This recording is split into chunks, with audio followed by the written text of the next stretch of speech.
So I'm here with East Forest. Welcome to the Medicine Path podcast. Thanks a lot for joining me. Yeah, my pleasure. So just to begin, there's a lot of stuff that I want to talk to you about. We have a lot of stuff in common, but I thought a good place to start would just be learning a little bit about how and when you got started playing music. I mean, I've been playing music, I was a kid doing it in school and stuff like that. So I guess that's when I started, like a lot of people, and was in band and musicals and choir and all that kind of stuff.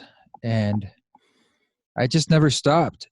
Just did it in school, did it in college. And then I kind of got more into making my own music actually later in life. And I got a late start with piano. I started getting serious as far as like actually enjoying playing piano in college. So I was probably like 18. What did you play in a school band? Played saxophone. Yeah, I played trumpet in high school. Cool. Yeah, I thought I could play saxophone still. I still have a sax, my same sax, and I hired someone named Lorraine Weiss to play saxophone on the Ram Dass record on a couple songs, and I actually brought my sax and I pulled it out and being like, yeah, I'll totally play with her. And I like couldn't even make a sound out of it. I had no chops at all, like zero. I've still got the trumpet from high school that I played because I started out playing guitar, but when I got to high school, I just wanted to play as much music as possible. So I joined the band and the jazz band and the choir and played in school musicals too. So I still got that original trumpet, and every once in a while I'll pull it out. But you really need to maintain that embouchure, especially for the trumpet. Same with the sax. I learned it's not something you can drop. There's muscles in your cheeks that I guess really matter. Yeah. So where did you end up going to college for music?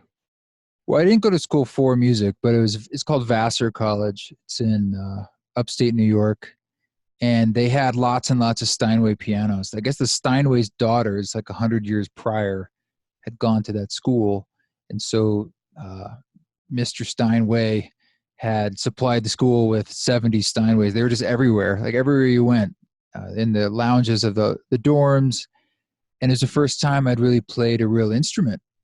So that was the first time I understood, oh, if you play a note or a chord, it actually sounds good and it feeds itself. I'd always played crap instruments before that. And so I hated it because it sounded like crap. So Yeah, yeah. And when did you, so we won't bother talking about what you went to school for, but when did you start playing nothing, music? When liberal did arts. liberal arts? Yeah, okay. But when did you start playing music professionally? um, well, I went to graduate school for acting actually after that. And so I was all this time doing music. And so I was doing the acting thing. And eventually I fell out of love with that because it felt like I didn't want to give my life force over to Hollywood and the whole system. And moreover, when you're doing theater and film and TV, you're sort of a small pawn in the creative scheme of things, and you have to be hired typically just to even do anything, and the odds of it being creatively satisfying were incredibly low. So eventually my soul really just wanted to speak through music, and I found that I was getting more satisfaction through that. And so I think it was like my late well I did it pretty seriously in my 20s with this other band, but it just never really happened. It just wasn't really happening. It wasn't really working. Played in a few bands, and then I was just going through a big transition in my late 20s, spiritually and personally, where I fell into things like ayahuasca and other shamanic ceremonies, Lakota ceremonies. I just really started to wake up, for lack of a better word. And I just didn't care about the other stuff anymore. And as the universe would have it, there were a lot of transitions going on in my life. And it was just good timing. And this whole East Forest thing started to emerge. It didn't really have a name or an agenda, but I started making music for myself to use in shamanic states, in meditative states. Mm, And I okay. had no desire for that to be a commercial thing or anything or a career, but I was really into it. I was really enjoying it, which obviously now looking back, like that's a good sign that, that it fires you up. Yeah. So were you playing music while using plant medicines or psychedelics, or was that something that inspired your music and maybe creating soundtracks for when you did trip on your own or with friends? Yeah, it was more that I'd had certain experiences in psychedelic states that were incredible and important to me and very valuable felt experiences. And they aligned with music in a certain way that I wanted to essentially get back there because I didn't have any elders or teachers. And so I wanted to create music that could be used as a tool to take me to that sort of infinite one space that I had felt. It was a certain feeling that I was chasing. I'm sure have you sensed that yourself when you've been in, have you ever used psychedelics, or is that something for you that's been part of your journey? Yeah, yeah, no, it's been a really important part of my journey. When I was younger, I got introduced to psychedelics through playing music in bands. And then later in my 30s, when I started to wake up to my own suffering and started to look for healing, I went back to psychedelics. And a big part of it was music because I started taking ayahuasca in the Santo Daime church where everybody sings for the whole ceremony. And then later working with Shipibo people and Mestizo people, who also music is just such a big part of their healing modality. Well, this is called the medicine path, right? Yeah, yeah. Well, never So, mind. but really, like one of the reasons why I wanted to talk to you is because yoga, music, and shamanism are like the three pillars of my life. And we have a lot of crossovers. So I just thought it'd be a really interesting conversation. Well, those are not usually, I find some resistance in the yoga world to plant medicine. I mean, look, on one hand, I guess I meet lots of people who, like yourself, who there is a lot of crossover, but I feel like traditionally, sometimes with yoga, the yoga world and Buddhism too, in some of these worlds, there's sort of arm's length at plant medicine as a viable tool. Either it's seen as cheating or there's some sort of social stigma. And they don't want to talk about it. And I don't always understand these boundaries that are put up. Yeah, I mean, a big part of my journey has been trying to dig into the roots of where yoga came from. And that research has led me to see that plant medicines were always a part of yoga from the very beginning. Like mentions of Soma in the Rig Veda, it's one of the most important subjects of that scripture. There you go. Um, Yeah. yeah, even in the Yoga Sutra, Patanjali says that there are different ways to attain samadhi, and he lists Oshadhi as one of those, which is considered like a magical plant or a sacred plant. Do you think Jesus was a yogi? Do you think he went to India? You know what? I have no idea. I mean, nobody knows. I think it's a really interesting story. And it's one of those things like if you look at his original teachings, it's the perennial philosophy. Um, so how did he get to that place? He was obviously a mystic of some kind. Uh, there's a story of him going to the desert and fasting and meditating. So I would say that's a yogi. That's a form of tapas. Um, and Even but going into a cave for 3 days and the way, I mean, these are stories, these are yogic stories, sort of like quote unquote coming back to life, but the resurrection. yeah, totally, totally. But I don't hold on to any ideas that he went to India or to the Mediterranean or anywhere else. I mean, no one really knows. But there's stories in all those places of Jesus and Mary Magdalene showing up. There's temples in India. There's temples in south of Spain and things like that. So who knows? Mhm. Yeah, yeah. Well, nobody knows. You're right about that. So, in your late 20s, when you were going through your own transformation, is that where you got introduced to meditation and Neem Karoli Baba? Well, meditation first through plant medicine work, particularly ayahuasca, because I knew that it would be my doorway through the experience and the main tool to use, and which was true, it turned out. And Neem Karoli Baba, actually I did not get introduced to until recently, a couple years ago. I mean, Okay. I'd heard about him and knew about him through Ram Dass, and but I didn't have much of a personal experience with him until about 2 years ago. And I just was at the Neem Karoli Baba ashram 2 days ago at the temple opening that they just did in Taos, New Mexico. Is there a new temple there? Yeah, they've been working on it for 40 years. Wow. It's the one where they have the Hanuman uh, puja, not puja. What's the name of this? A statue, a Like a murti? murti. Hmm. Yes. So they have this wonderful murti that Ram Dass brought over originally in the 70s. And they had it first in a barn and then in a small little space. And then they've been working on this temple for 40 years. And they just had the grand opening, and Ram Dass actually came out. It's the first time he's been off the island of Maui in almost 20 years. Wow. Incredible. Well, how did you get involved with Ram Dass and that whole world? Through Maharaji. Yeah, what happened? Tell me the story. I was going through a divorce. I've told this story before, but and I had heard about the Love Everyone book, which is a second book that they put out that was stories of people with Maharaji, sort of little miracle stories, sort of. And I found that the book provided me comfort. Just reading it, it kind of put me in a nice mindset. And one of the stories was about a guy who, has a food cart in India, and he would just put up a picture of Maharaji on his food cart because it was just made his business was more fruitful and better. And so there's this notion that just having a photograph of him or picture was beneficial to you. So I thought, well, I can use all the help I can get. No harm done. Printed out a picture online and just tossed it up on the wall.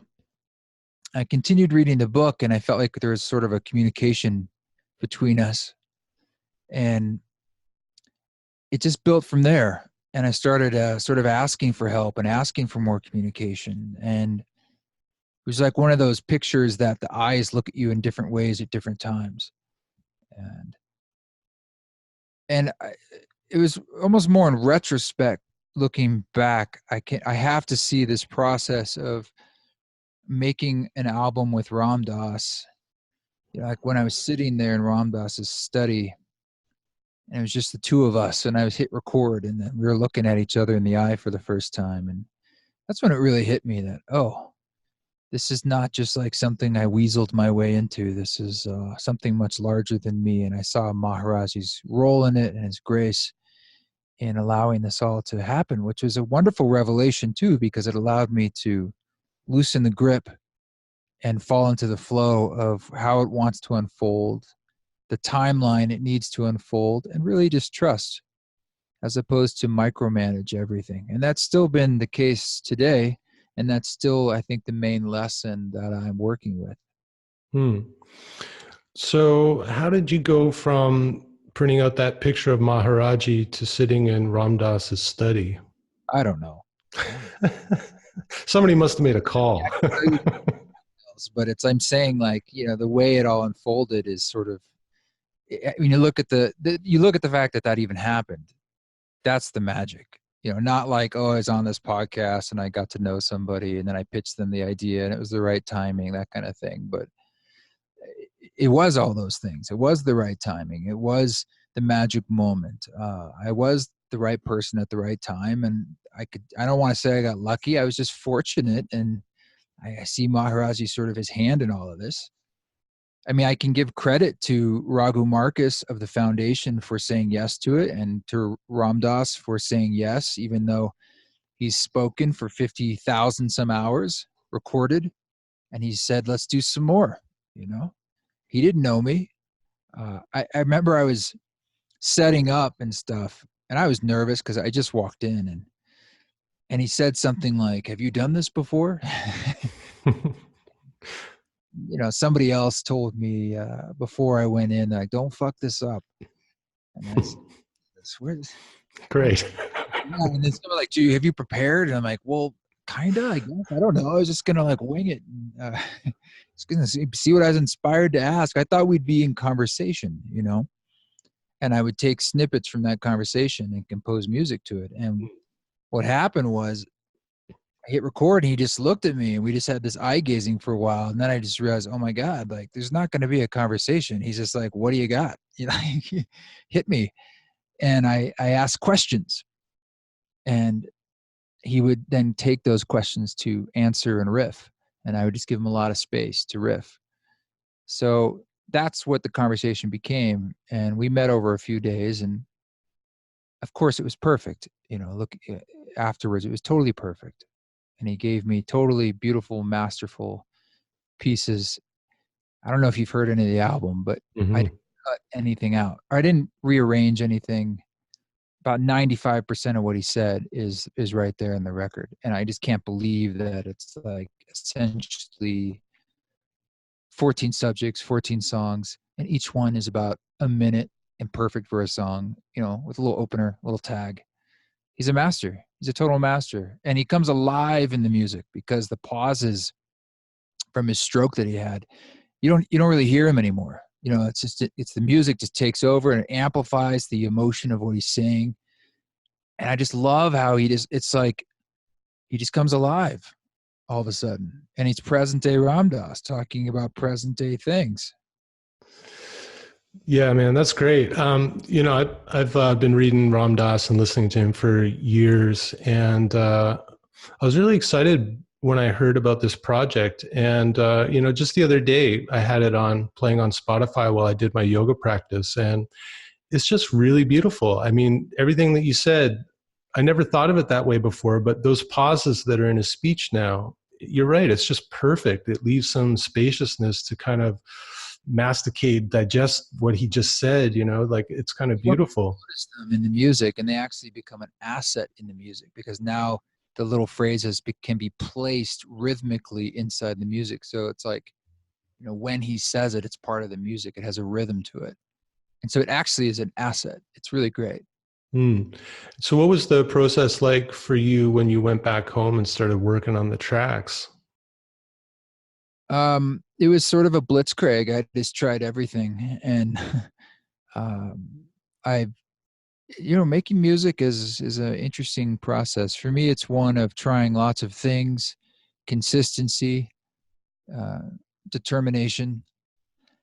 And I had some music already, like little piano songs that I'd written, and then there was a lot of stuff I had nothing. And so I just started writing a lot of music, and I would listen to the songs, and if it was say a song about dark thoughts or something, I would just try to think about.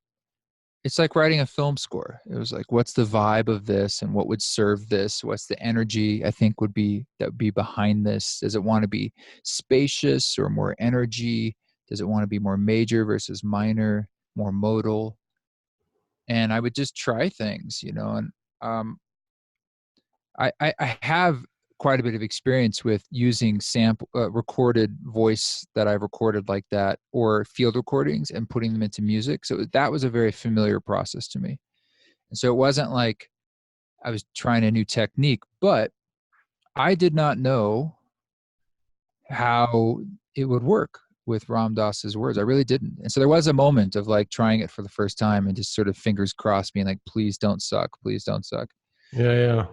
Because there's an attitude out there of like, just let him talk. You don't need anything. You know, anything you add is just going to take away from what he's doing. And that's sort of an old school mentality. But the purpose of this project was to help translate Ram Dass's wisdom to new and younger ears. And so we wanted to push limits a little bit. We wanted to experiment.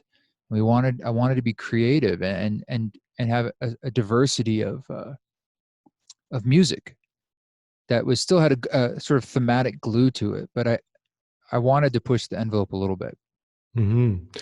So once you had the composition where you were happy with it, would you then send it off? Would Ram Dass give feedback on it himself, or was like Raghu handling that?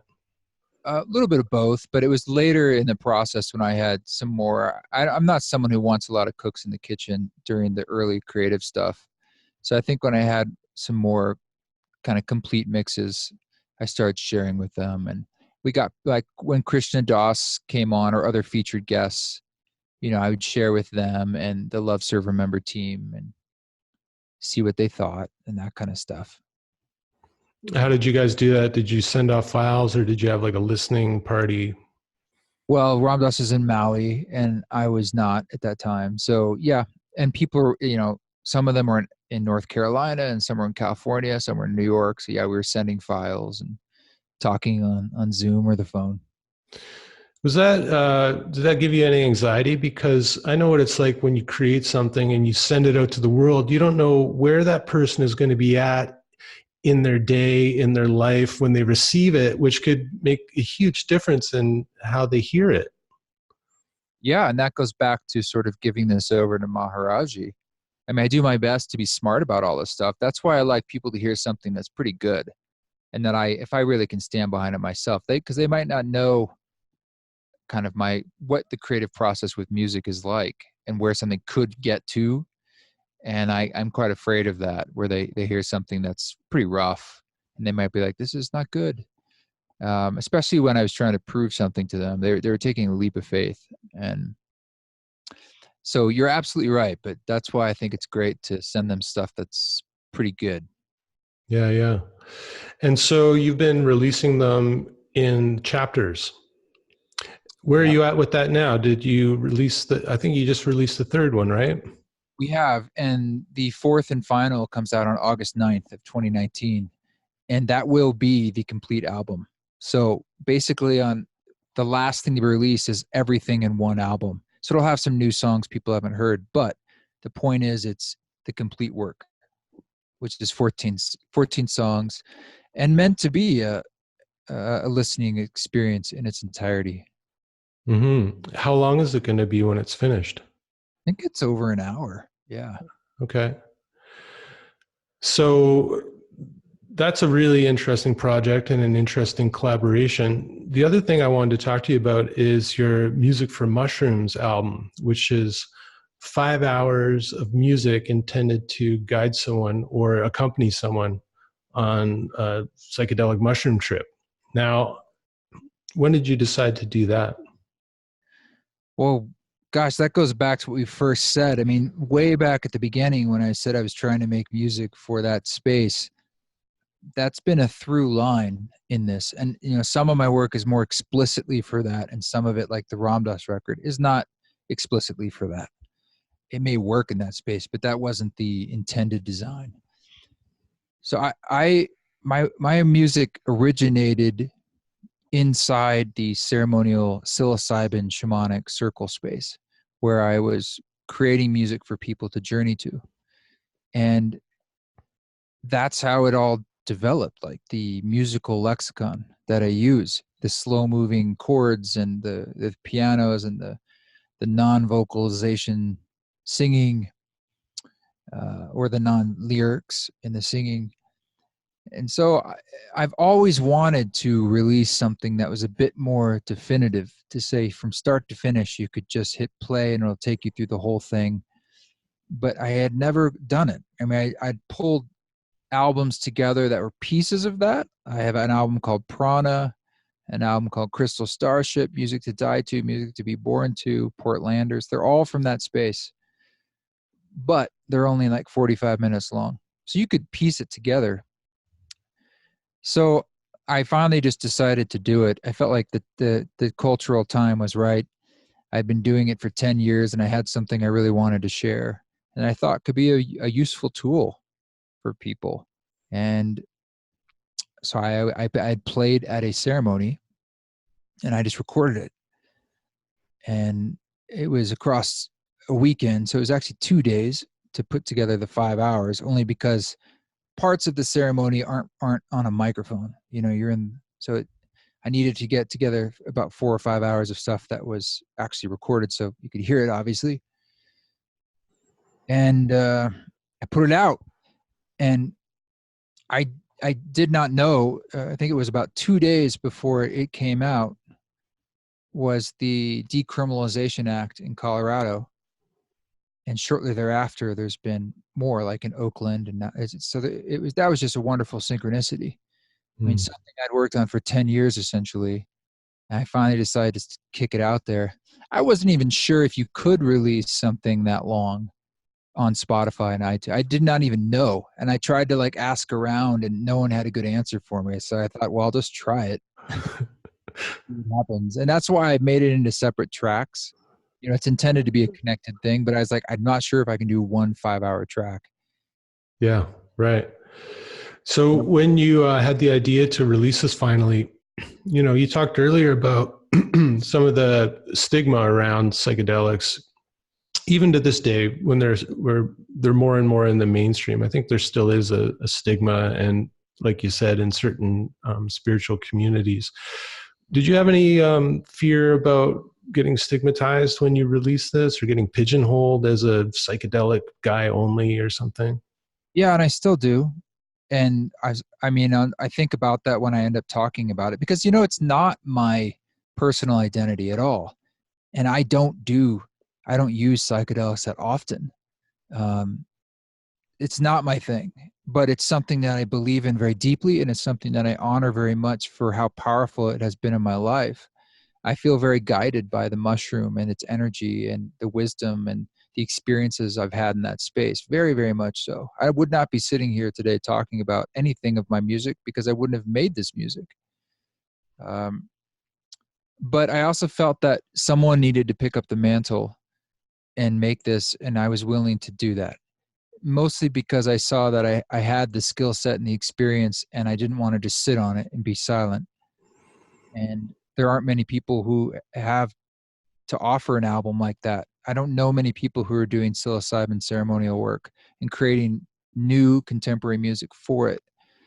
And I am biased, but I believe that music is some of the best you can use, not just because I like the music, but because I've tested and been using it and developing it in that space for over a decade. And the whole point of that little laboratory was to see like what is the most successful way to take someone through.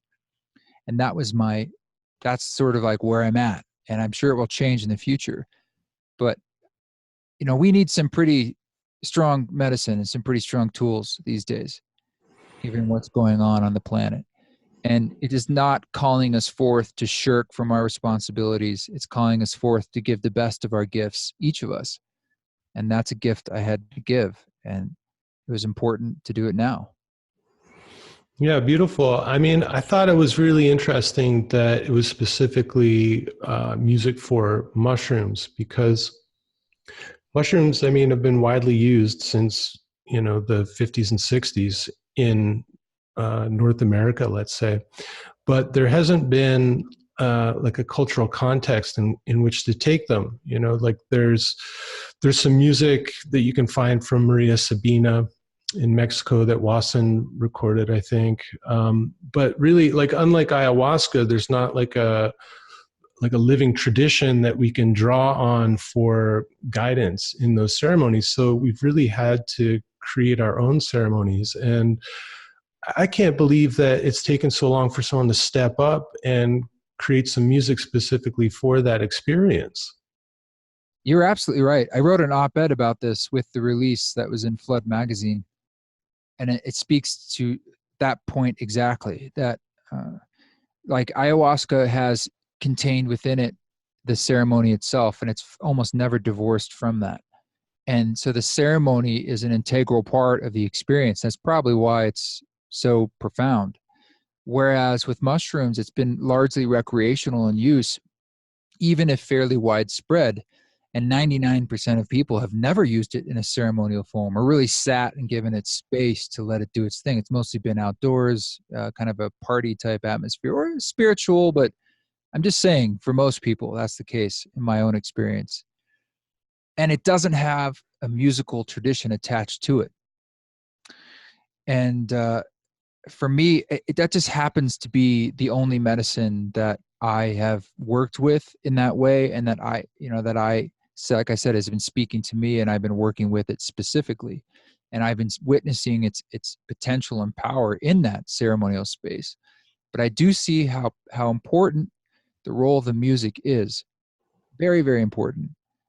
And so I wanted to create a kind of music that was complementary to that space, and I believe I have for the Western ear.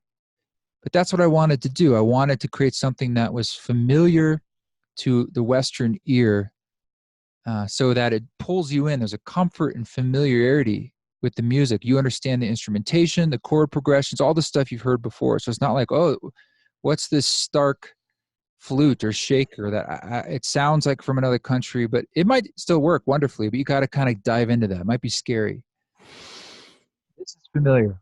And but it's doing things too with sound healing and or sound meditation techniques that are modern as well as old.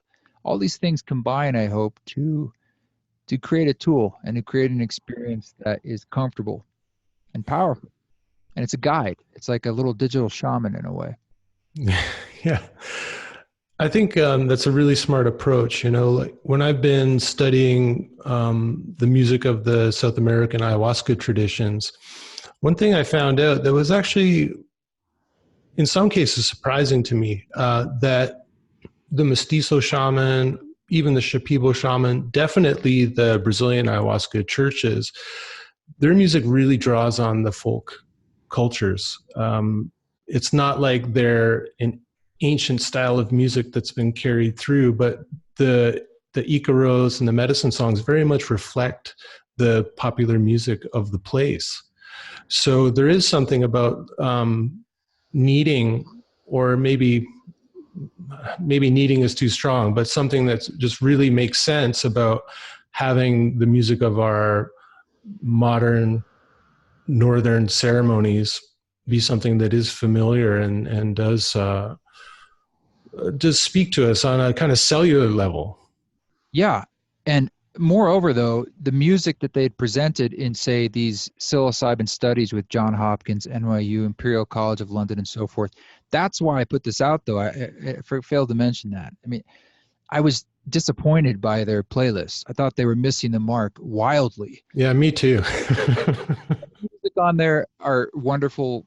I know, colleagues, great music, and some of it not good music. That's a matter of taste, but none of it was written for mushrooms. None of it is integrating any other. It's just songs they like, and they're just kind of putting them together. And I thought, like, man, you guys don't even know. I mean, they're having great results in these studies, but I talk to these researchers and I say, please try this, because I think you're going to have even better results. And this is just my anecdotal experience, but I do think they're missing the mark on the power of sound and music inside that experience. And just kind of treating it like, well, we know it's important. We have studies to show it's powerful, but not really taking a musicology approach to it, let alone a spiritual approach, which I know is challenging to do in a scientific study. Yeah, no, that's totally something that's been kind of left out of the equation there. And, you know, if you talk to anybody who runs ceremony, music is sometimes thought of as the most important part. Like I know some of the ayahuasqueros that I've talked to say that the music is the medicine. The ayahuasca just helps open us to receive the music medicine. I think it absolutely sets the stage in an incredibly powerful way, transdimensional. And what I mean is that it's kind of connecting the voice of the shaman to you physically with the sound wave. It's like this connective tissue between everyone and the medicine. And in that psychedelic state, it's sort of creating this sonic architecture, and you're in like this room of the song. And when the song shifts, you're in a new room. So it's sort of like defining the holodeck of the experience that you're in, and then you have your experience in that. But I mean, that music can push it in any direction. Like if we put on death metal in the middle of that, it would take you in a different direction. You know, we put on some other music, it go in a different direction. And I think some of that has to do with some particulars of the harmonics and the sound, and we don't have to get too wonky about that. But as we know with music, it creates feeling, and that's why it's used in film and movies, because it's sort of without it, it's like the emotional foundation of these things. Yeah, I just on the last podcast I released, I had Jill Peirce on, who is one of the pioneers of sound healing. She started working with Karl-Heinz Stockhausen in the 70s and bringing overtone chanting into a Western context. And we talked a little bit about how sound affects us on a molecular level, and there are different ideas about this.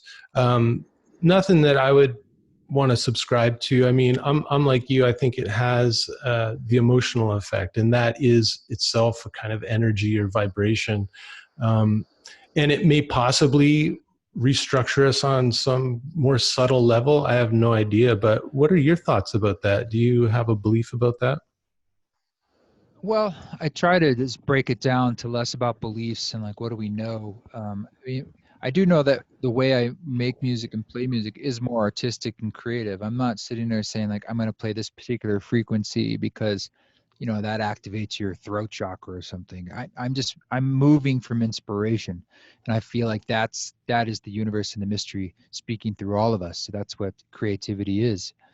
That being said, I mean, on the most basic level, everything is moving and vibrating, everything, down to the atom and the electrons.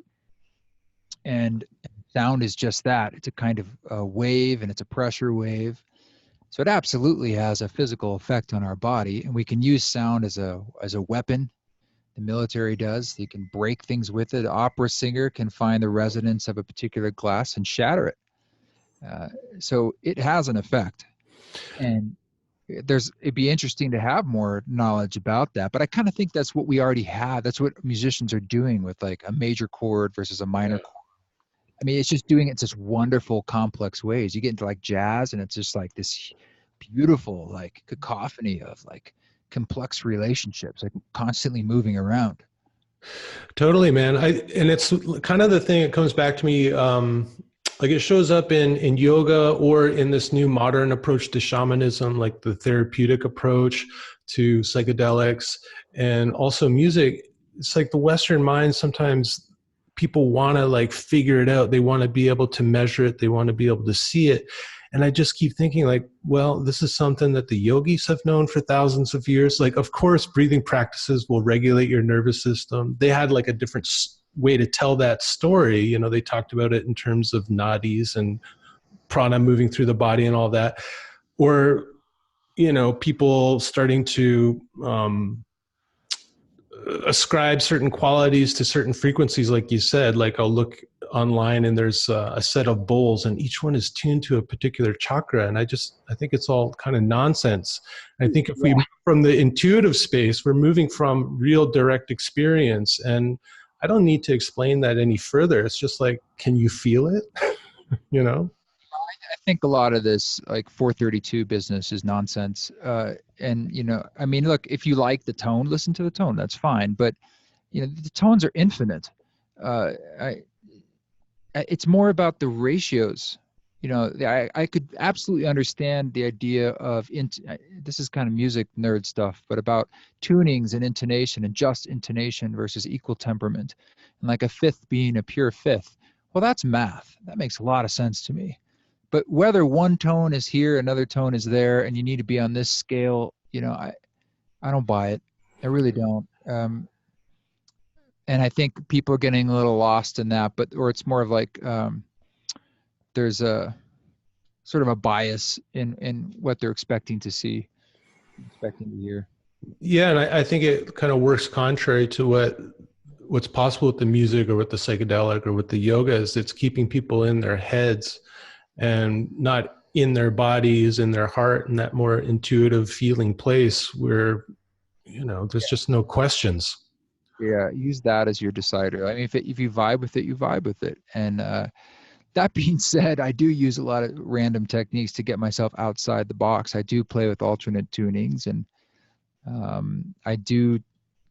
There's an intuitive hit with me that it makes sense to just resonate outside something that's too square.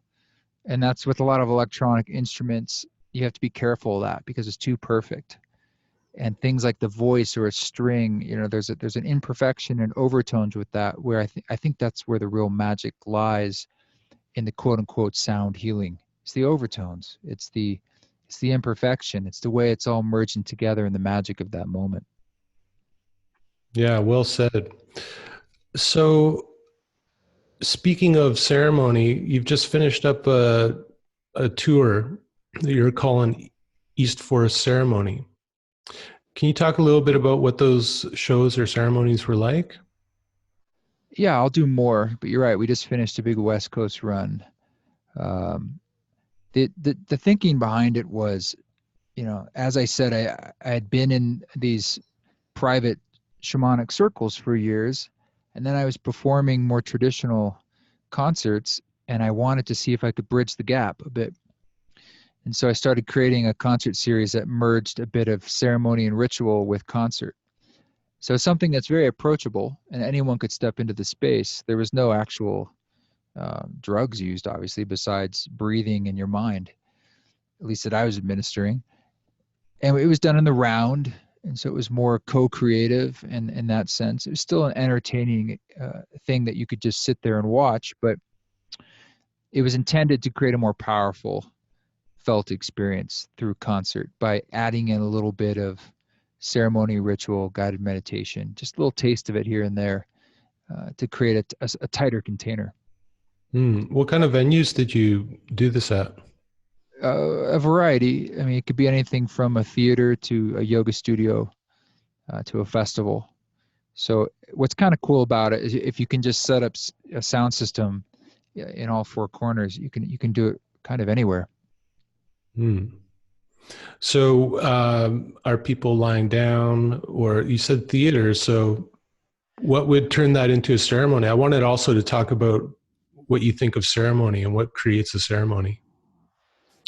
In the ones that are in the round, yeah, the people are always sitting on the floor and they might be able to lie down too. They often did.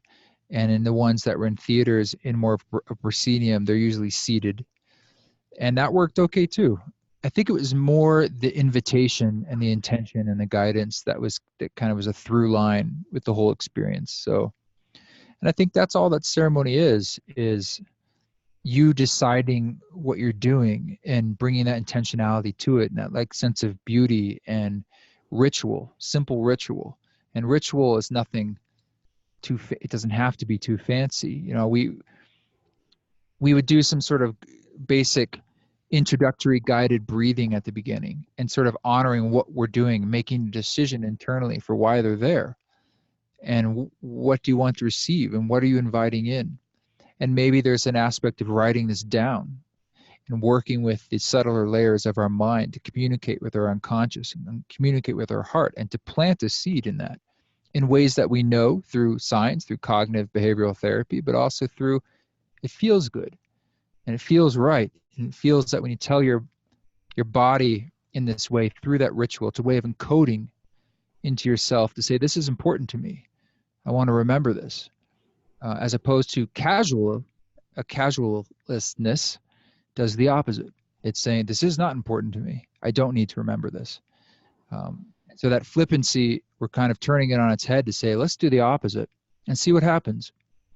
And I'm not here to present any dogma. I'm here to give you a felt experience, and then you can choose what you want to do inside that.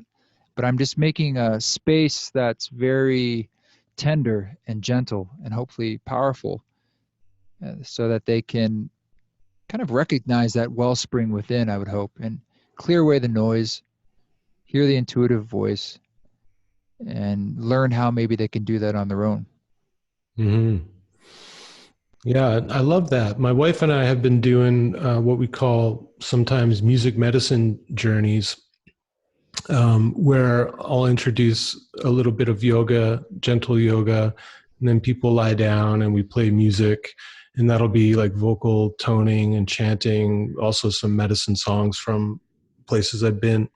Um, and I think it's been really important for me to open up a space for that doesn't involve psychedelics, actually, just to show people how far they can go within with, quote unquote, just the breath or just music. And that's been really important for me to kind of introduce people to that experience and help them reclaim some sort of ceremony or ritual in our modern culture. Yeah, it's definitely a lost technology that has been with us forever. And I think it's something that's asking to return. We've been very much the triumph of our minds for quite a while, and we need to bring a bit more of our bodies into the picture. Yeah, the body, and I like to say that, well, I don't like to say it, but I think the Western world has lost its heart.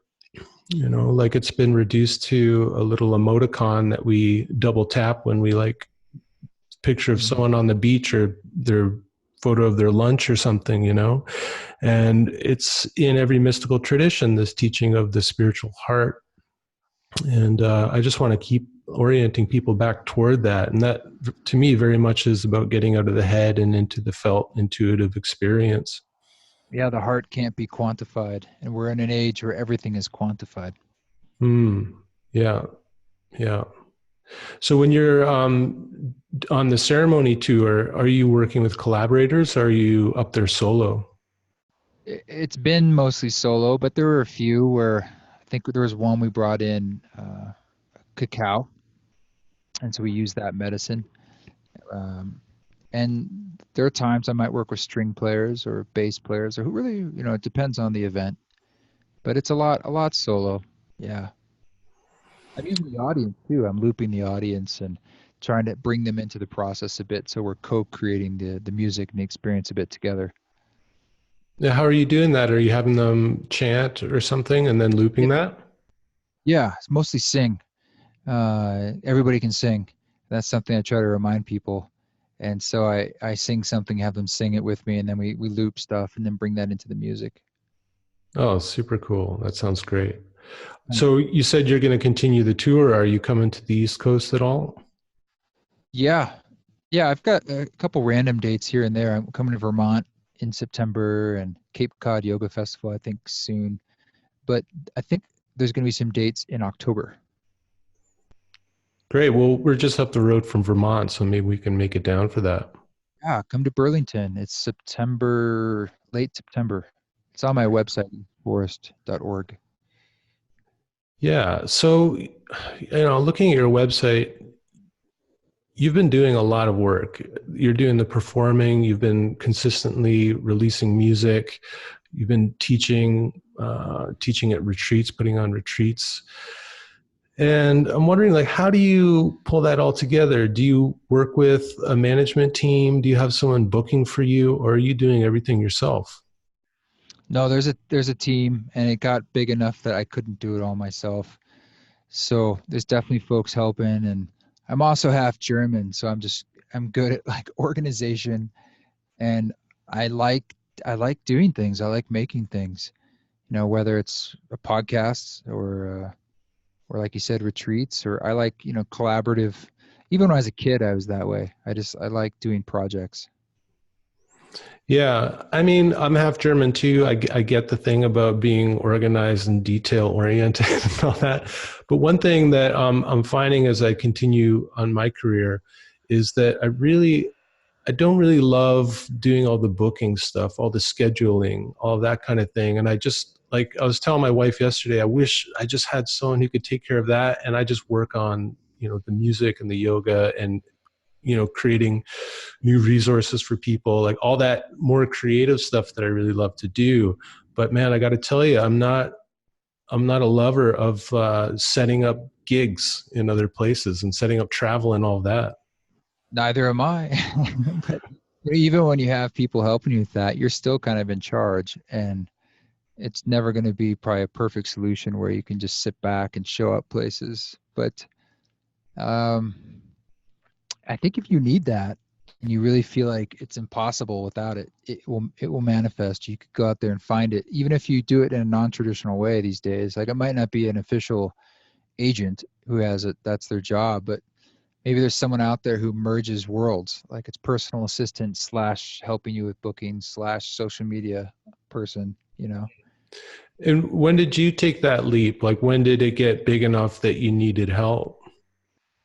Well, it wasn't always my decision. I mean, I would have, just like yourself, I would have preferred to have had an agent a long time ago, but I didn't.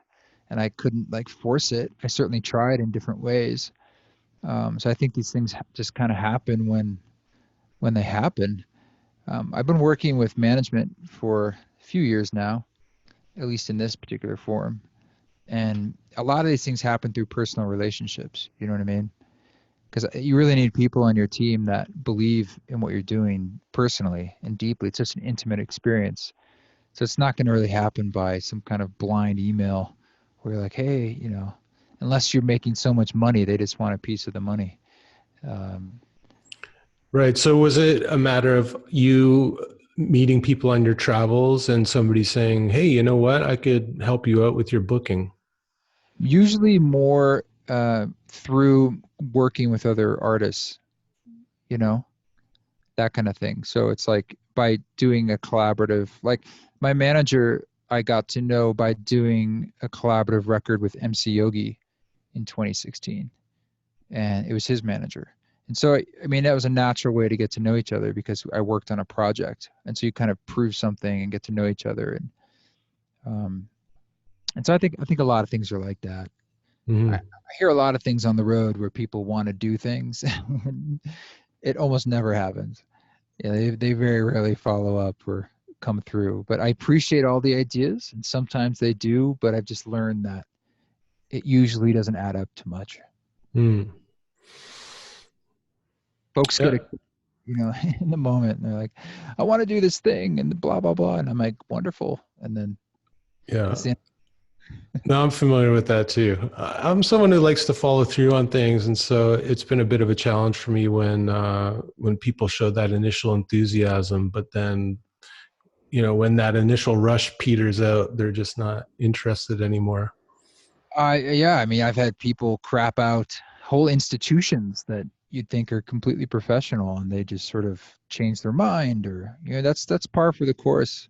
Unfortunately, not everyone holds their word as you'd think they should or would. Yeah, well, you're very much like a DIY type of guy, like I am, I think. And people often tell me they'll say like they're kind of amazed at how much stuff I create. And for me, I actually feel like I'm like a little bit lazy because I have like way more ideas than I've completed. But I guess like when I look at the body of work I've created over the past 5 or 6 years, it's could be impressive to somebody. But I know what it's like for me. It just feels like I never have enough energy and hours to get everything I want to do done. I'm wondering, like, what keeps your energy up? What keeps the inspiration flowing? What keeps you on track and following through with all of these projects? I don't know. I mean, I like, as I said, projects because they kind of have a destination, so to speak. And so if it's this Ram Dass project, it's sort of like, well, the album comes out at a certain date. So it's very clear that what you need to do to get to there and then what you need to do afterwards. And I also tend to have a lot of ideas, but I don't know. I think my trip lately is more about not, I'm not riding the accomplishment train as much, more because it doesn't matter. It doesn't matter how many podcasts I put out or, we all die and all this will be forgotten. And so it's just sort of like, what's the energy I'm doing it with? I mean, I'm doing it because I have to, and I'm doing it because it's just sort of the path that I'm on. It's the gifts I have. And I love it. I'm so grateful to get to do this kind of stuff every day and connect with myself and my heart and people the way I do. But I also recognize what a privilege that is. And it doesn't mean squat if I'm an asshole.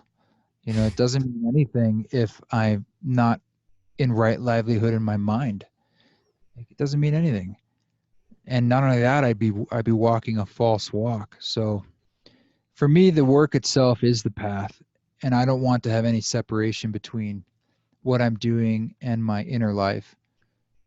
Not to say I'm trying to bring the private to the public. I'm just trying to say that there's a resonance and a sympathetic wave between those two things, because it is the same thing, And I am ambitious, and I do enjoy the projects and accomplishments, but I just don't want to be attached to them. It's like the old fruits, the labor, not the fruits thing. Yeah. It's a slippery slope, man. It's like when you're in the quote unquote spiritual wellness world and it's your business, every day there's a recalibration. not to fall into the numbers game or this thing. I mean, I'm constantly dealing with challenging personality and things you'd be shocked. I'm not going to shit talk anyone, but you'd be shocked. You'd be like, I'm like, wow, the way this person is speaking to me and what they represent, there's a major disconnect. Mm. But I can't change that person, you know. So how do I want to dance around that? And what role do I play in that? You know, I just said this book here. You seen this book, The Diamond Cutter? No. It's a Buddhist perspective on business, but it all just kind of comes back to you and your karma. You can't point the finger. And so sometimes you're like, well, I have nothing to do with that person's reaction or what's happening. Like, why are all these things, why is there so much chaos around me when I'm not the guy yelling at anyone? And it's like, well, maybe there is something to do there, or it's related to other things in your speech or your beliefs or your mind. And I find that to be true. You can, the deeper levels, we can clean these things out. There's nothing I hate more than phony holy, and it's sort of, we see it all around us, sort of the wounded healer and sort of all this bullshit on Instagram about, sort of like a cheap trick of spiritual snake oil. And I'm kind of tired of it, but it is just symptomatic of the hunger that is out there for authenticity and guidance. Yeah, well, hunger for authenticity, but is it the facade of authenticity that people want and they actually don't want to see behind the curtain? Because, like you said, like we're all wounded healers, and I've found that out through my experience with very accomplished people who are on a world stage. They're people with problems, and I guess for me, I think in our generation coming up, I want to see more transparency and vulnerability from the teachers, the people on the stage. And I think that's what people younger than us are looking for. I think they smell inauthenticity a mile away. And I think that Yeah. has a lot to do with their rejection of like the teacher guru model, Yeah, I don't think we need that model anymore either. I mean, there's a democratization of information now. We don't really need the guru and we don't need the white guy on the stage telling us stuff. And I'm a white guy on a stage, That's why what I want to do though is not be like kind of a top down model, but hope to be encouraging a bottom up model. It's sort of like I'm here to lift you up and have you be your own guru. And I don't know. I don't know. So it's like but I can help and you can help me and we can all hopefully help one another, but it's not gonna happen by somebody else coming up with the answer and telling us the solution. Never works. Yeah, my whole approach is to just merely share things that have worked for me, that I got from my teachers that I've been working with in my own life, and just sharing those, with the idea that maybe it's going to help someone else too. And it may not work for you, but this is something that worked for me. And holding more circles. So kind of removing that the stage, the platform, and just sitting with people as another human being, and hopefully as some kind of helpful friend, not even so much a guide. Like I can show you how to do some practice, but really I think for me it's all about drawing the wisdom out of the group. And it never ceases to amaze me just how wise regular folks are when you get them in a circle and their heart is open and you're listening. That's beautiful, man. Yeah. Yeah. There's a lot of projection out there that people do with other people that they think they have something they don't. And I mean, everyone has different experiences and everyone's at different places, but we're all just people. And I like that. I like what you said. There's an inherent wisdom we all carry. Uh, and it's special to you. Like I love this idea that like we know everything we need to know. Or what does that feel like to hold that idea? You know everything you need to know. I really believe that I'm just finishing up a book on the integration of yoga and psychedelics, the journey that I've been on, and that's a running theme through the whole thing is trying to encourage people to drop the notion that the wisdom is coming from somewhere out there, that it's like a download from, a guru, a plant teacher, an ascended master, whatever, that it's actually an upload from the heart. And all we really need to do is get quiet, turn in and listen. And I think it's like without fail, I found that people do have this like eternal spring of wisdom within them. And it's just like giving them the confidence to trust that and give them the space and the compassion and empathy to allow them to speak it, without fear of judgment or shaming. Yeah, I love that. That's sort of, you're giving voice to what I feel like I'm trying to do is like with music largely, but other forms, whether it's a retreat or something else. Yeah, it's giving them space to hear that wisdom and that voice and to trust it and to realize maybe it's been there all along. Yeah. And the dance that we do, it's not like one day you're like, oh, now I have my finger into the socket of truth. It's like, well, it's sort of this thing that you're kind of playing around with all the time. It's just about having gentleness and kindness and trust and strengthening that muscle. And a big part of it for me too, I think a realization that I've been having more and more is I think we have a tendency to mistrust simplicity. And we always want to over complexify things. And when the answer is really simple, like when the Dalai Lama says, my religion is kindness, it's like, okay, that sounds great, but there must be more. So Adyashanti, what do you have to say about non-dualism or consciousness? Or like Ken Wilber, tell me about the 1400 levels of consciousness evolution. Like we always want to make it like super complicated. And what is it in us that mistrusts the simplicity of like the message of all the masters, Neem Karoli Baba, love everyone. Yeah, Christ, love everyone. it's you see it in science where we're trying to see smaller and smaller and smaller as if there's an answer. And the reason we want the answer is because our brains want an answer. We want something we can put our finger on, and but it's called the mystery for a reason. And there is no answer. And that's confounding and that's disappointing to our mind. Uh, that's the way it is. And so it's like it's sort of a dance we'll do forever, I suppose. It's part of human nature. It's just our mind doing what it does. But when you give that to run the show, that's all it's going to do. The rest of it is just things that we feel. And what you feel is it's also a moving target. None of these things last, right? Everything changes as the impermanence of it. And that's confounding to the mind too. It wants an answer. It can put it in a book and put it on the shelf. Yeah, because if it can name it and like quote unquote know it, then we don't have to be afraid of it anymore. And I think like in our biological evolution, our minds have become like problem seeking missiles. Like it's like the mind always wants to see problems. And I think it's just maybe comes from when we were living a more natural life and we really did have to be looking for danger all the time. And now that we don't have that, we're looking for problems or danger in in our lives. It's like, is that person looking at me funny? Like, the way they talk to me, are they disrespecting me? Or, all these problems that we create for ourselves.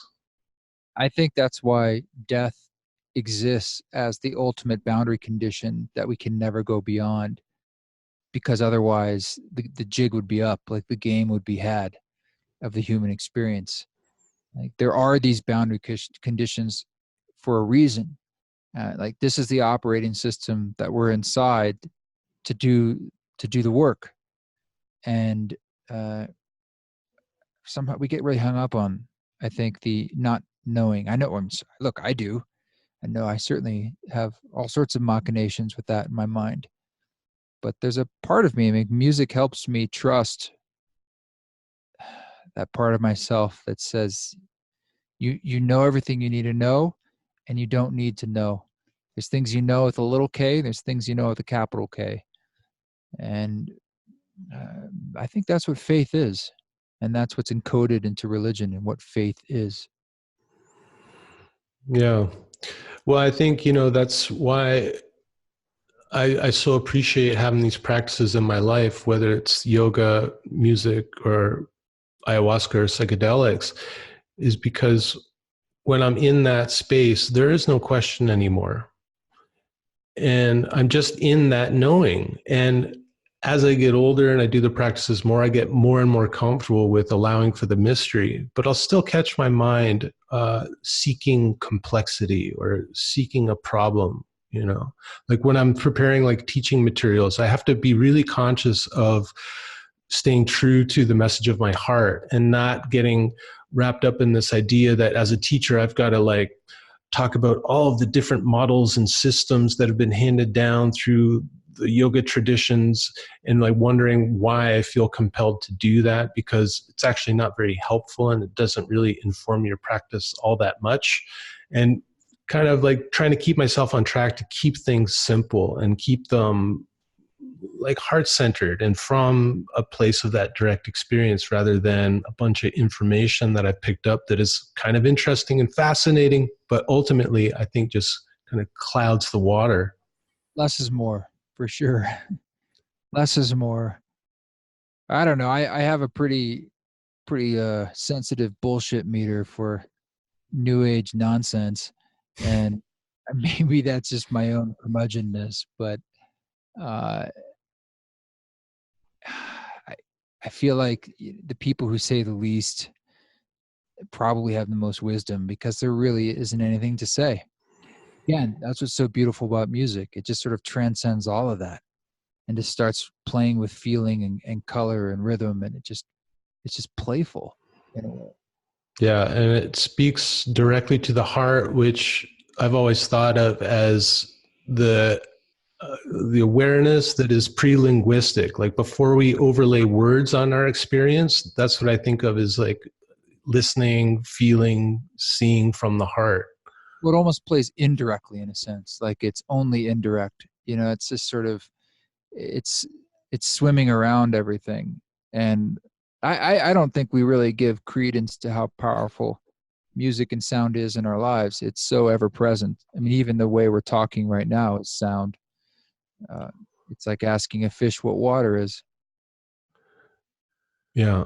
Yeah. We're in it all the time. We don't really know silence. Even when you're in a float tank, an isolation tank, well, all that shows you really is just how loud your body is, how loud the heart and the pumping of blood is through your whole system. And right. That's why I think it'd be really like powerful to be deaf. I mean, Hmm. those are the only folks who really know, I suppose, what traditional silence actually is. And I don't think any of us really understand what that would be like, how powerful that would be. Hmm. Real silence. Yeah. Yeah, like nothing of sound. Now, just something you said there reminded me of when you're sitting with Ram Dass, that the people who are the wisest talk the least, like that old saying, like he who knows doesn't say, and he who doesn't know says a lot, something like that. And you're talking about when you're with Ram Dass and how he was just with you and kind of waiting for the question. And I love that. It's a story that's told about my teacher's teacher too, Desagachar. People talk about going all the way to India to meet with him and to learn from him. They show up in the room at the allotted time, sit down in front of him, and he just sits there smiling. And he might ask you about what you had for breakfast or how was the bike ride over. And people would be waiting for him to get into the yoga teaching, but he would always wait for a question.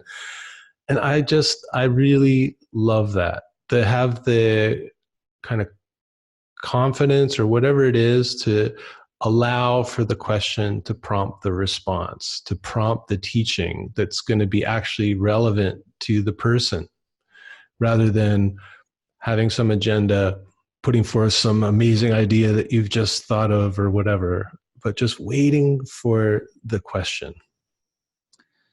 Yeah, I'm somewhat glad I wasn't over prepared with my meetings with Ram Dass because I easily could have come in with a list of questions and they might not have been what wanted to be asked. And I was really trying to trust in the feeling of inspiration and the intuition being that larger thing working through me versus my little mind trying to, okay, we should hit these subjects. I need to round it out with this thing, you know. And there was a lot of trust in that. It really was. It wasn't like lazy. I'm not a lazy person, but I really was trying to walk in and not be too planned on that level.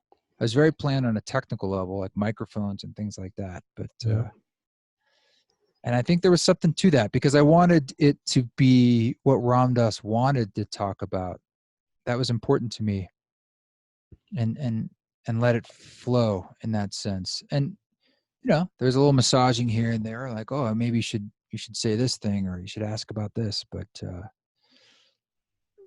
I'm happy how that came out.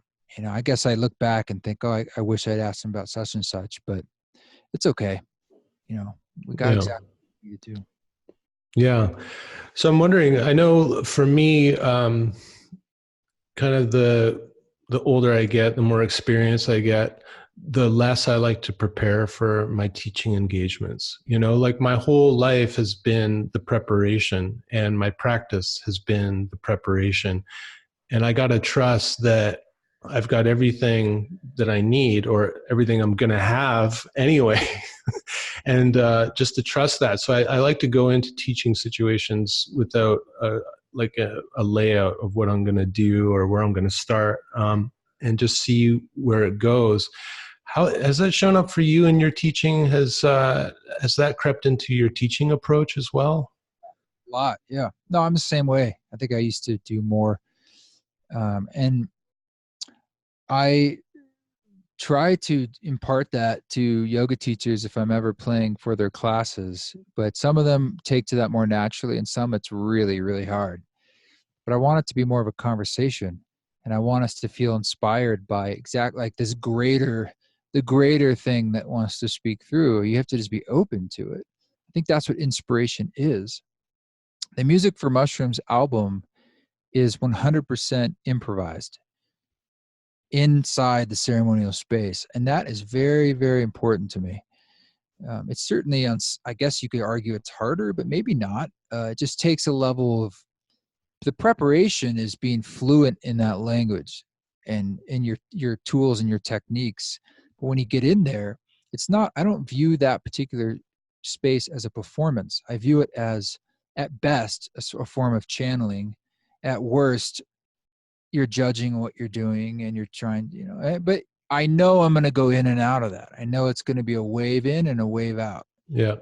Just like meditation. And it might be a half hour and another half hour. And I might go through periods where my mind is saying, this is terrible. You're never doing this again. Who am I? This is crap. And then eventually that goes away and you just keep moving on. And then you like get into another space with the music. And I'm like, this is transcendent. This is beautiful. Oh my God, I'm amazing. Blah, blah, blah. Like, okay, that go. Yeah, right on the other end of the spectrum, you're kind of outside the experience, but you're in a grandiose place where you're like, oh my God, this is fucking amazing. Oh yeah, yeah, yeah. It happens to me all the time where it's one or the other. And I just try to like, okay, don't attach to that either. Get back, just focus, go back to the breath or just get back into this core, get back into the melody. Like, it's like, forget that. What wants to happen next? And those ideas of like, ooh, I think like my mind says, I think it'd be like this, it'd be really cool to bring in a piano right now with heavy reverb. Okay, do that. Boom. Ooh, now hit, there you go. Okay, now, oh, it'd be really cool if we brought a shaker. Which shaker? Oh, this shaker looks nice. That'd be fun. Ooh, oh my God, listen to that combination. That's awesome. That's the great universe speaking through my mind and my body. It's the creative play. You have to be in that sense of play, not judgment. And I think it's the same in anything that's inherently creative. If it's too rigid, it's not creative. You know, it's just some form of manhandling. But there is a dance. You know, I think it's not that when you say you're not preparing, it's you're more saying that you've done a lot of preparation in your life, and now you just want to allow things to flow. Um, like I still rehearse for gigs, but what I'm rehearsing is, I mean, I rehearse a lot, but when I'm rehearsing, even if it's a song I've played 10,000 times, I'm just trying to keep it in my body. Yeah. So that when I'm in that space on stage, I don't have to think about it. Because if I don't do that, then I have to think about it. I'm like, wait a minute, how did I do this? Because it has to just be a natural thing. Totally, totally. And I think that the same is for yoga teachers. I meet so many teachers that don't have a personal practice that they do at home by themselves. And I think a lot of times that's why they feel the need to create class plans and come up with sequences. But like you said, like for me, like creativity is like being with God. And that's what I want in everything that I do. So like if I go in with a class plan or a sequence or something like that, it's almost like you're going in with a coloring book. It's like the outline's already done. The most you can do is kind of fill in some color here and there. But I want to get to a place where I'm creating something completely spontaneous and fresh, and that makes it relevant to everybody in the room. It's like there's me, there's the person or the class, and then there's this third entity that gets created through that relationship and that commingling. And that's what excites me. Like, see what emerges out of that. What is that third entity? Like, I live for that. Well, that's why jazz is so great. Or there's an artist named Keith Jarrett that I just love. I mean, he does a series of concerts. He just sits down at a piano and goes. He doesn't know what he's going to play. And sometimes it's more interesting than others, but boy, does that take balls and confidence and just to be like, there's 5,000 people out there who paid $100 a piece, and I am just going to like hope that it comes out. Incredible. And No, that's an amazing thing to witness. It's just someone having the chutzpah to be like, let's try. totally, man. And, you know, for me, it's more like Indian music is where I get into that. I'm not so much a jazz guy, but, you know, you talk about Keith Jarrett in front of 5,000 people. And what I was thinking when you're talking about improvising this 5-hour soundtrack on the mushroom journey is like, that's another kind of pressure. You've got people who are journeying with magic mushrooms, and you're creating a big part of the experience for them. So did you ever feel that pressure when you're going into it? It's the hardest thing I've ever done. Harder than any performance anywhere, even though I don't like to think of it as a performance. And because no one's in charge, and because people are giving themselves over to things they can't control. And I know I'm just like steering a ship, but there may be storms. Well, I can help steer the ship, but I don't control the storms. And that's a very vulnerable place to be. And I take it very, very seriously because people are also in an extremely vulnerable, tender place themselves. And I want to do my best to walk through that with integrity and walk through it in a way that's beneficial to them, while also trusting that what needs to happen, it needs to happen, but also not doing anything unintentionally also that's damaging. Because I don't know everything, and I'm just doing my best, and I'm just trying to learn from my own experience and what people have told me and what I've read and what I've seen, and take my best shot. And certainly you trust your experience over time, but I never come to a place where I think I'm really in charge, or I have this thing and I know what's going to happen. That's what's so tough about it. You know, when you go to a concert situation, that's still the case, but there's sort of a social agreement on a certain level. Like, well, we paid our money and we're going to be quiet. Occasionally someone isn't, because why? Well, they're drunk or something, right? They've lost control. But there's certain agreements, and a lot of those go out the window, even though we make very strict agreements in this shamanic space. You're giving yourself over. That's what takes the courage, and that's what's so beautiful about it. And that's where the real gifts come from. But for me personally, that can be scary, but I think that's my own edge that I need to work with.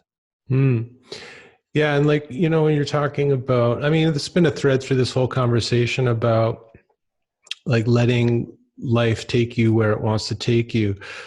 I was in Peru recently and at an ayahuasca retreat where I was teaching yoga. And there was a ceremony going on, and I was just up in my bed chilling out. And I got a knock on my door, and someone had come to my door to ask if I could come down and play music because the maestro had fallen sick and couldn't sing anymore. You think you were going to say fell asleep. I've heard that one before. No, like fell ill. And it was like, okay, time to get to work. Grabbed my instruments, went down to the Maloka. And when I got in there, I realized that was the first time I've ever played music for people who are journeying with a psychedelic. Like when my wife and I do it, maybe we'll have a plant tincture like mugwort or something like that, like a really kind of gentle plant teacher.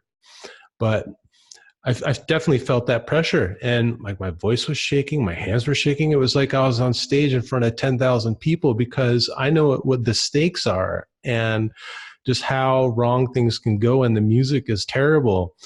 But I just had to go through it because it was like there was a need, and it was like, okay, this is it. I'm being called to do this, and I'm going to step up because I'm not going to leave those people in the dark. How do you know from that space if you're whatever you're doing musically is from your heart, it'll work. You I know, really feel that, yeah. super true. I mean, like you don't have to be a good musician in because your audience, so to speak, is in a very altered state. And the most important thing is that is where the music is coming from, not what it is.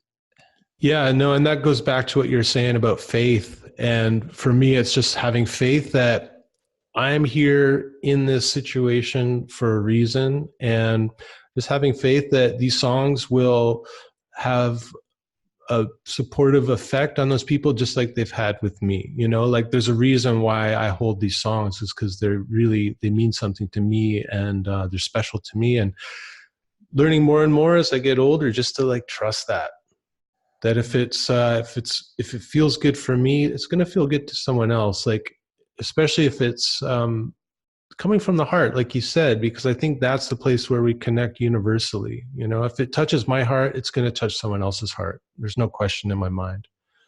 It's true.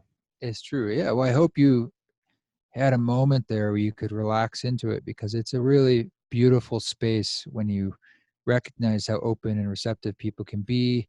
And sometimes there's those beautiful moments where the whole room is just in this like form of perfection, and there's nothing like it. I mean, it's a very special space. Yeah, and definitely.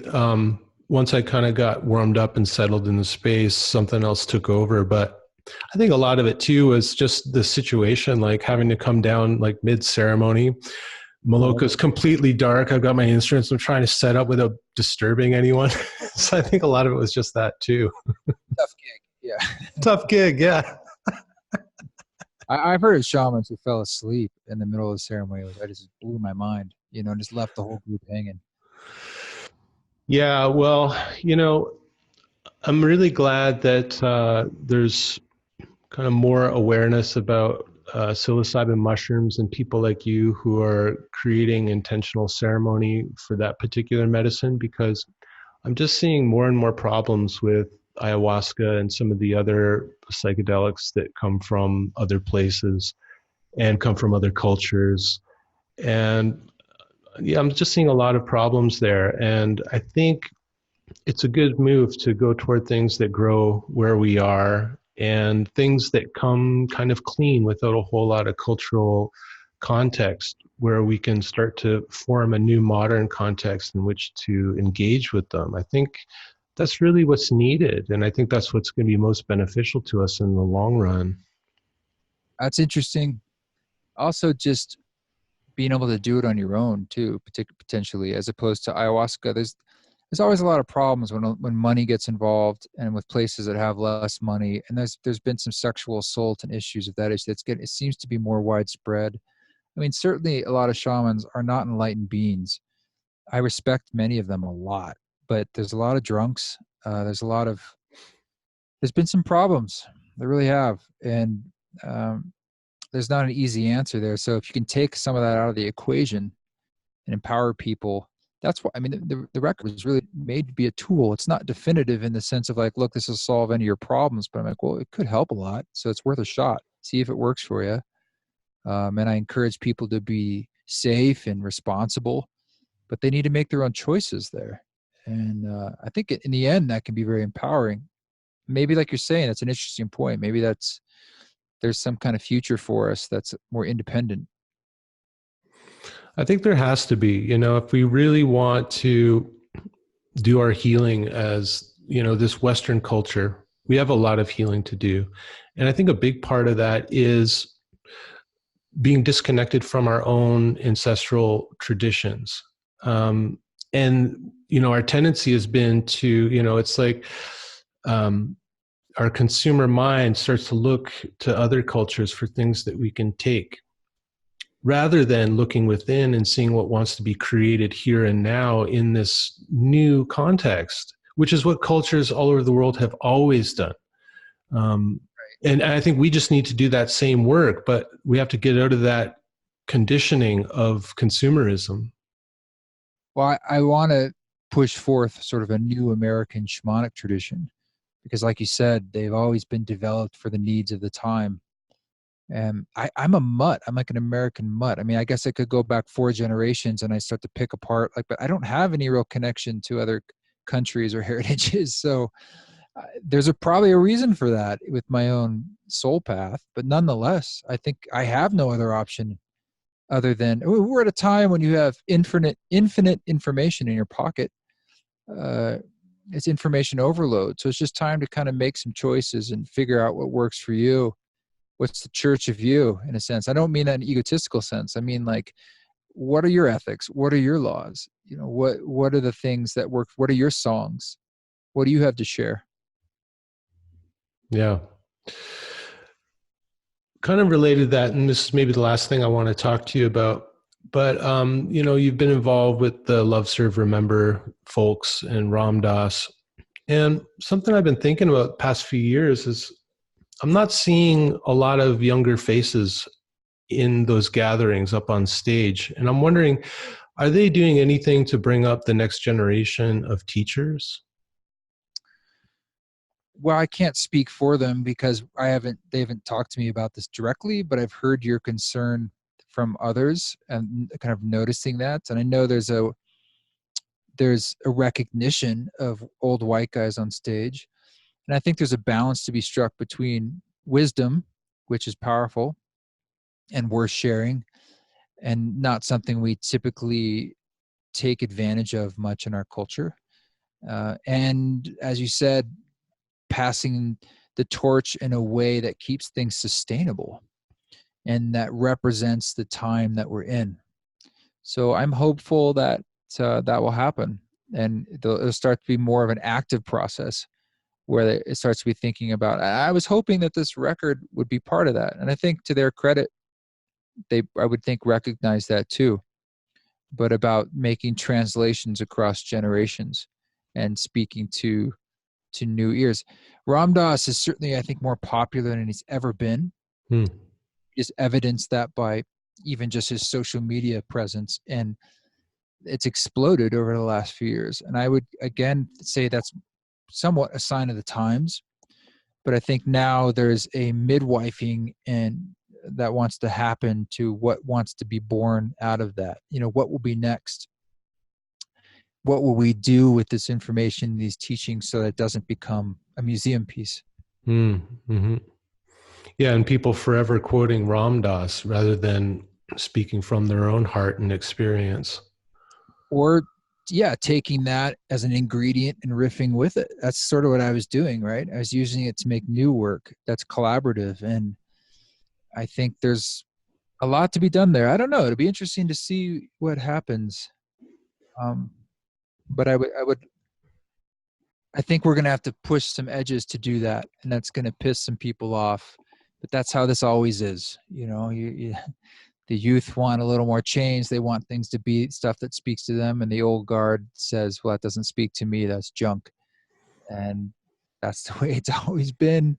And we just need to have that sort of be the grist between us that we allow things to be respectful, but also be new. Yeah. Well, to allow them to be alive, I think, Yeah, it's a good point. you know. And you mentioned that this passing of the torch from Ram Dass is a concern. Well, it's not actually a concern of mine because I don't have anything invested in that community, and his teachings are his teachings, and they've been well recorded, so they'll live on for the rest of time. But do you think that particular group, do you think that it'll survive without Ram Dass? Do you think that it should survive? Is it worth preserving in some way? I think Ram Dass is an amazing man, and in the same way that like Terence McKenna in a different way was amazing, and or Alan Watts. So I absolutely think it will carry on in a different way. Um, but I think it will change, of course, as it has to. But I think there's an opportunity there. I really do. I think we're at a moment in time culturally and with our society. It's a turning point. And Ram Dass, like there are many of us out there, I mean, yourself included, we're all singing our part in the chorus. And his is a particular part that's a little louder than others, but it's important. And it's something about it that I resonated with and that brought me to want to work with him because it felt universal Yeah. and it felt almost secular. And Yeah. that's something that speaks to me personally and how I grew up. And it's something I think that can build bridges. And that's what we need right now. We need to build bridges from our own hearts to everyone else's heart and recognize the universality of it. I think he does that well. And that's something that will continue to speak to people. I think you're absolutely right. And I think that's what I love about him most is I think he's one of the best kind of perennial philosophy teachers. And I think also for me, an aspect of Ram Dass that I think is really important is his background as a psychologist. Yeah, it is. I think that I think that's a really important ingredient for any new Western religion or spirituality is an understanding of psychology. That's a great point. No, he's this wonderful combination of the Harvard pedigree, a great intellect, a huge heart, East meets West, and our psychedelic grandfather. I mean, this really is his time. And he's 88 and he's on the way out of this plane of existence. But he was ahead of his time for sure. Yeah, I'm so happy that he's still around to see all this flourishing and see these messages spreading like mycelium, like the internet's insane. Like you said on his Instagram, I can't believe how popular it is. He's a celebrity. But when I'm with him, what I'm witnessing personally is someone who is not fully on this plane. He's dancing between worlds, and because he really sees what's important, he's not at all lost in any of that stuff. He's very much with Maharaji, and very much his veil is very thin.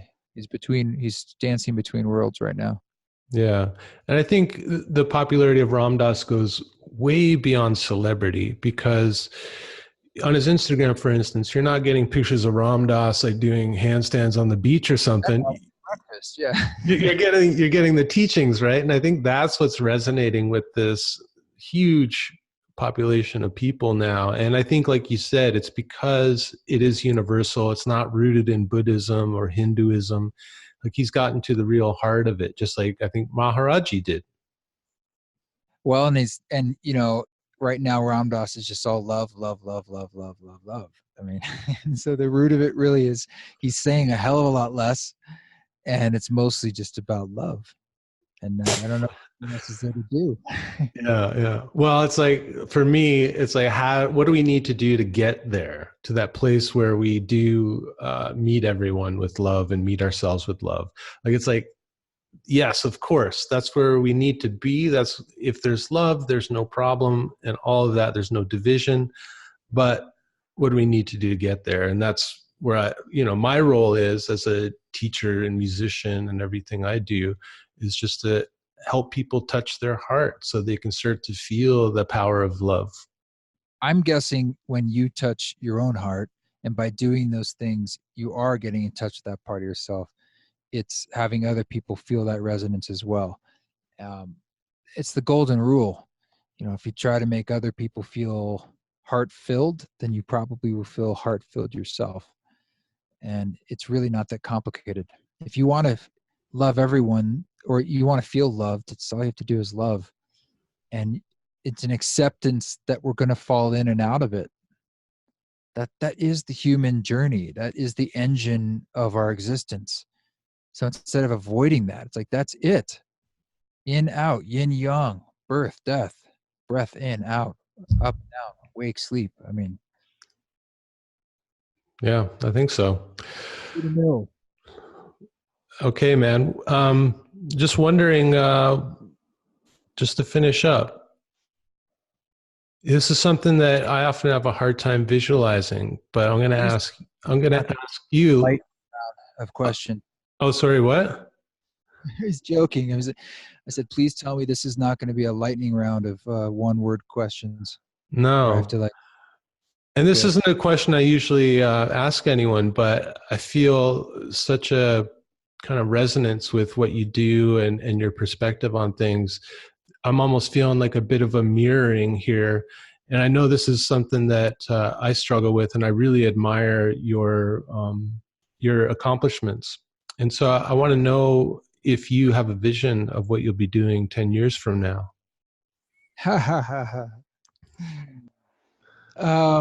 I have wild visions. I was just speaking about this earlier this morning. That's why I'm laughing. I have sure, I don't know. I mean, but I'm also not attached to them. They're more just like, I've noticed in the past when I sometimes have these, they come true. And it's not that I'm making a vision board. So I'm almost very careful about what I want to dream up, because I no longer have many limits on it. And I would like to see whether or not I'm part of it. I would like to see sort of secular spirituality be so important that, like, it's on the cover of Time magazine. It's that prevalent in our society and accepted and understood in myriad ways. I would like to create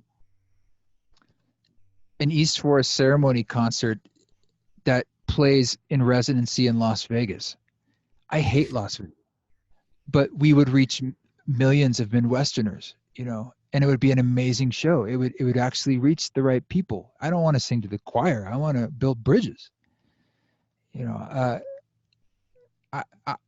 yeah, I got all sorts of things like that, but I just want to feel that I have as much peace of mind as I can muster, and that I'm loving people a little better, including myself, and that I feel creatively relevant. And I'm just doing that in a way that's satisfying. I mean, I'm not afraid I'm going to run out of ideas. I just want to feel that they have meaning and that they're on the pulse of what's happening right now, and that we all want to be part of the conversation, so to speak. And there's a natural pull in me to be a leader in that, but in my own way. And I'm certainly not doing something that's conventional or, you know, the obvious route. I used to do that in my 20s. So now I'm just trying to do the things that excite me and that work for me personally, like the experiences that I really need for myself.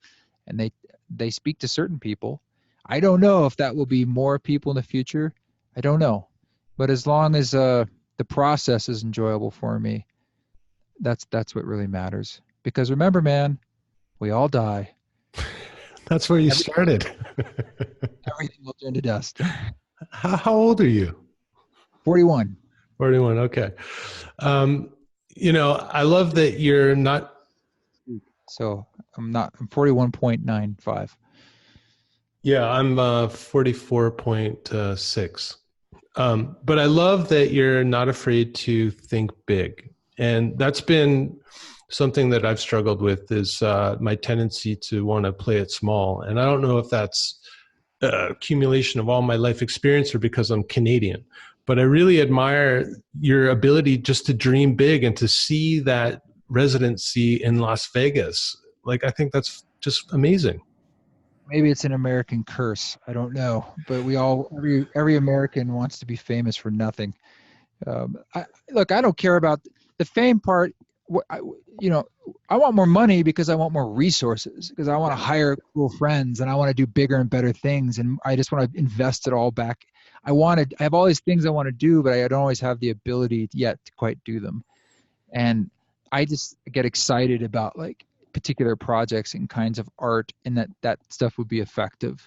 Uh, but yeah, it just feels exciting to me. I mean, I want to do the things that feel exciting, you know. But on the same level, part of me is like, I just want to like build my house up here behind the hill and just watch the canyon every day and feel that that's okay. And I know that there's a time in my life where I need to be okay with that, and the rest of it has to just be like, literally, it doesn't really matter. But there's probably a reason why there's this hunger in me. It's something about my dharma and my karma, about it's all a perfect puzzle, you know. I think we're all that way. We all have the perfect puzzle pieces for what we're supposed to be doing. Yeah, and I think a part of like the larger puzzle piece is this kind of American quality, to think big, this ability to think big, and this boldness to really go for it. And I think in what you're doing, we need that same kind of American spirit, but brought to, like what you said, secular spirituality, ceremony that's reaching more than just like the new age yoga community. So I'm right there, man. I'm a supporter. So let's do it. Yeah. I've really been working hard to. I mean, I honor the yoga community, and they're my closest community, and we're sort of like closest in our closest relationship. And I work very hard to create a methodology and a language that speaks beyond that. Meaning, and also, by the way, I'm not a big yogi. Like, I don't actually know. What I was trying to ask you the name of the statue. I was like, it was on the tip of my tongue, but it's not my fluency. And I do yoga from time to time and I enjoy it, but I'm not a quote unquote yogi. That doesn't mean I can't be in that community, right? If anything, it's very inclusive.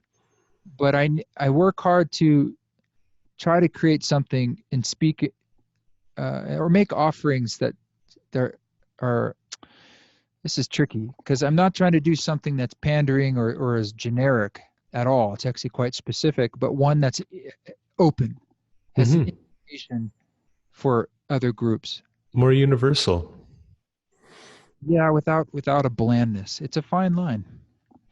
Yeah, no, it's definitely a line that I walk in my yoga teaching. It's like, how can I take this incredibly rich tradition and communicate it in a way that makes sense to modern people, without having to rely on yoga language? Like you said, you couldn't remember the word murti, but that's just the language of yoga.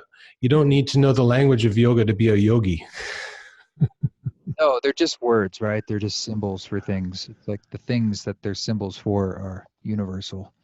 Yeah, and I think, what you're doing through your music and everything else, I think you are a yogi, and you're a yogi in the world, and helping bring people into that experience of the heart and their own wisdom. And that's what we need, man.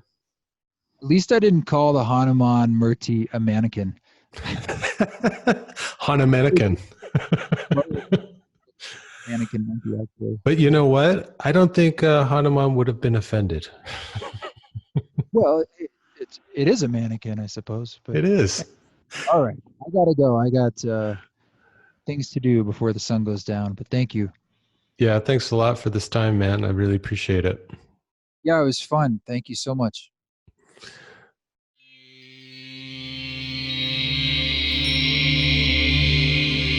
Honey, honey.